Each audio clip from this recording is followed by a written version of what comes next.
Hello, my name is Stephen Cottam, and I'm the Director of Catechesis and Evangelization here at Our Lady of Lourdes Catholic Church. I've been asked to give this brief message to reach out to you and explain a little bit about the situation here at the parish. As I'm sure you're already well aware, out of an abundance of caution and in order to comply with the regulations and guidance we're receiving from both state and federal regulators, our bishop, Bishop Barry Nestow, has called for the suspension of all public masses and liturgies throughout the Diocese of Richmond, and that includes those here at our own parish. It's an understandable step, but when you heard the news, if you were anything like me, you recognize that that's hard news. That's hard. Since coming to the faith kind of as a mature Catholic adult, I have never gone more than 2 weeks without the Eucharist. And as one of the lay leaders in the diocese who is corresponding to the same regulations that all of you are, that means I may be going without it for a while. And that's very hard. It's hard to be away from the church community and hard to be away from what we think is the source and summit of our faith.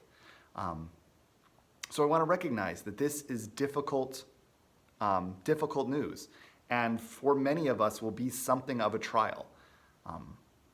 I don't think anyone denies that fact. But I do think it's important to stop and reflect on a couple of things. The first is the very fact that we are experiencing this for the first time in our lives shows how truly lucky we are to always have such normal access to the Eucharist. And maybe we can make sure that in the future it's not something we take for granted. But additionally, it's important to note that your church community is still here. Your parish is still here. We are still here for you, to aid you in the faith and to be church together. The parish is still open. Parish offices are operating at normal times, and we are still all very reachable by phone and email. Father Jim is still around if you need him. Additionally, the sanctuary is still open. Christ present in the Eucharist, albeit reserved in the tabernacles, is in the main sanctuary. You are welcome to come down during normal office hours, and additionally, the church will be open for private prayer and devotion on the weekends from 7 in the morning till 7 at night. So on Saturdays, for the duration of the suspension, you'll be able to come in from sunup to sundown in order to spend some time in front of the Eucharist to do Stations of the Cross or any other devotions that might seem beneficial to you.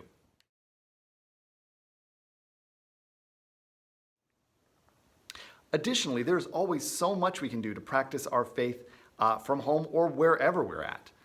First and most importantly, we can pray. We should always be praying, but if ever there was a time for prayer, now is it. To pray for our community, to pray for our country, to pray for those affected by the illness, both those who are themselves sick, those healthcare workers who are looking to contain and care for them, and then also for all those impacted by the economic problems or job loss and other concerns that are certainly going to come as a result of what's going on. In addition to prayer, we can continue to learn about the faith. There's tons of books and online resources, videos, articles that we can read to learn and deepen our faith, to learn more than we knew before, and continue to grow spiritually and mentally.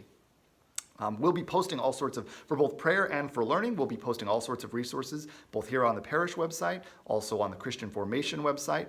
Links to all of that will be provided in the description below. I'm assuming you're watching this on our YouTube channel. And this YouTube channel will also be updated almost daily in the coming weeks with reflections or information or things that you can be doing to learn and grow at home and to stay connected to your parish community. So all to say, you should have plenty to do to continue to grow spiritually, connect yourself to the graces of our faith during this time, at home or wherever you are. To conclude with a very brief reflection, there's a line from a song that I loved. When I was in youth group, there was a song I loved called Trading My Sorrows. And there's a line in it where the singer quotes from 2 Corinthians. And he says, "We are pressed but not crushed, persecuted but not abandoned, struck down but not destroyed. For we are blessed beyond the curse, and his promise will endure, and his joy is going to be my strength. Though the sorrow may last through the night, his joy comes with the morning." We are facing a hard day, not just with the suspension of liturgies, but just in our country generally. We are facing a hard day, but it is just a day. It will pass, and a new and brighter day will dawn. We will get through this, and we will be back together again, receiving the body and blood of Christ amongst our brothers and sisters again before we know it. It's worth remembering that the church is not a building. If you are listening to this right now, you are the church. You are the church. And we need you to be in that role now more than ever.